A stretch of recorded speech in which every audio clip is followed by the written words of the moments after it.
देगा हर चीज की। तो ऐसे ही अपने मालिक पे विश्वास रखो। तुम्हारे राशन कार्ड के हिसाब से समय समय पे वो तुम्हें हर चीज की डिलीवरी घर बैठे देगा। तुम अपनी मर्जी ना चलाओ, मर्जी उसी की चलेगी, तुम्हारी नहीं चलेगी। उसकी मर्जी में तुम्हारी रजा होनी चाहिए, समझ रहे हो? तो रावण और कुंभकर्ण, लेकिन जहाँ विभीषण आ जाता है, जहाँ वो इन दोनों गुणों को छोड़ के श्री राम की तरफ मुड़ जाता है, उसको वहीं से आनंद की, प्रेम की, शांति की विभीषण को लहरें आनी शुरू हो गई। जो राज रावण ने दिया नहीं था वो श्री राम उसको सहज रूप देते हैं। जिस चीजों के पीछे तुम भागते हो तुम्हें मिलती नहीं है, लेकिन जिस समय अपने मालिक के चरणों में रहते हो वो चीजें मिले ना मिले उसके लिए तुम्हारे दिल से इच्छाएं खत्म हो मिलेंगी, जरूर मिलेंगी। प्रारब्ध के भोग तो तुम्हें भोगने ही पड़ेंगे, चाहे वो अच्छे हो चाहे बुरे हो, भोगने पड़ेंगे।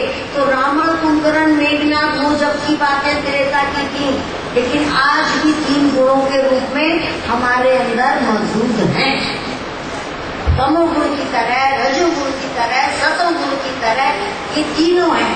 अब जहाँ तक कोशिश हो सके विभीषण को जिंदा रखो, रावण और कुंभकर्ण को सुना। समझ रहे हो?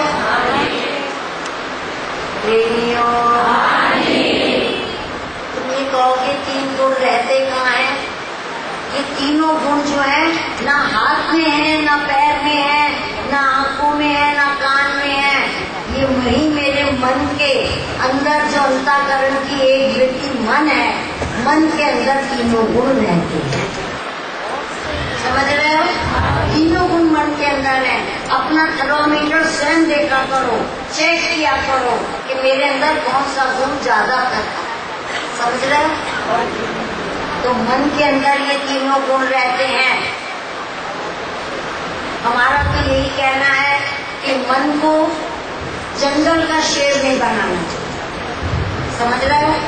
इस मन को जंगल का शेर नहीं बनाना चाहिए। बनाना ये है तो मन को सर्कस का शेर बना। क्या तारीफ है, क्या समझे? कि मन को जंगल का शेर नहीं सर्कस का शेर बनाओ।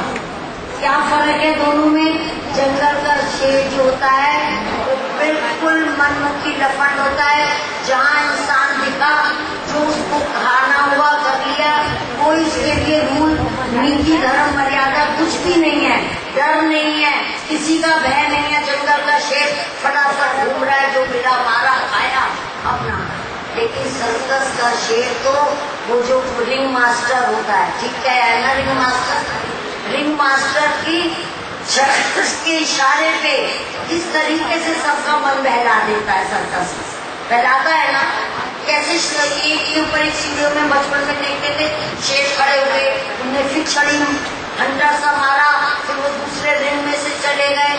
तो क्या है वो शेर है, उसमें खाने की कैपेसिटी है, उसके पास दाम है नहीं, लेकिन वो अपने मालिक की छड़ी से ढंकता है, वो मालिक के हंटर को समझता है।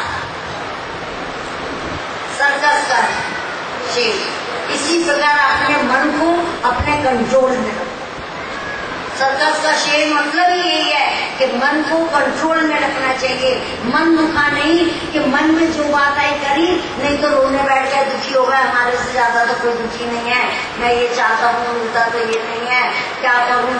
कभी माँ बाप नहीं देते, कभी और कौन से रिश्ते होते हैं, कभी कोई नहीं देता, कभी कोई नहीं देता, मन नहीं है। नो, मन को सर्कस का शेर बना के रखो जो तुम्हारे हंटर के रिंग मास्टर के इशारे पे चले। चाहे ये कोई शास्त्रों में किसी और की कहानी है, ये तुम्हारे स्वयं के जीवन का है, जीवन को उठाने की है। जो ये बच्चे बता रहे थे, ये पढ़े लिखे बच्चे हर बात को नोट करते हैं, प्रत्यक्ष दसियों दफा कितनी पुरानी उपदेशों की बातें मुझे रिपीट करके सुनाता है। तो मैं देखती हूँ ये पढ़े लिखे बच्चे ज्ञान को ठहरा रहे हैं, इनको ज्ञान है। तो प्रेमियों, मन के अंदर ही तीनों गुण रहते हैं। हमने अपने मन को जंगल का शेर नहीं सर्कस का शेर बना के रखना है जो अपने रिंग मास्टर के इशारे पे चले। या तो अपने इशारे पे चलाओ मन को, या अपने गुरु के इशारे पे चलाओ। ठीक है ना? क्या चीज नहीं, अपने मन के इशारे पे चलाओ। तो मन को है, ठीक कह रही है मीरा कि मन होता है वासनाओं की पोटली, अब गुणों की पोटली मन होता है।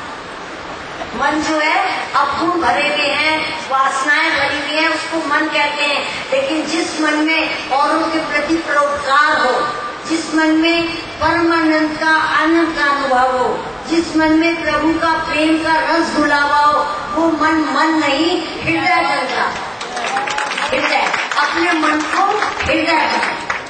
गुरु का काम ही यही है, मालिक का काम ही यही है कि बाहर से सुंदर नहीं, उसे अंदर से सुंदर। अच्छा एक बात बताओ, कौन नहीं चाहता जीवन में शांति आए? कौन नहीं चाहता कि मेरे जीवन में शांति, क्रांति आए, कीर्ति आए, मेरे जीवन में शांति आए? शांति सब चाहते हैं।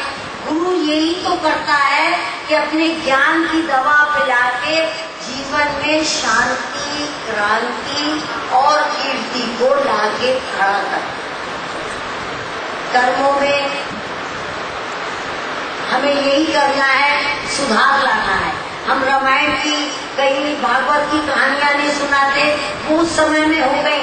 हम तुम्हारे और अपने जीवन की प्रॉब्लम्स को सॉल्व करते हैं कि जिस वजह से इंसान दुखी रहता, दुखी रहने का क्या कारण?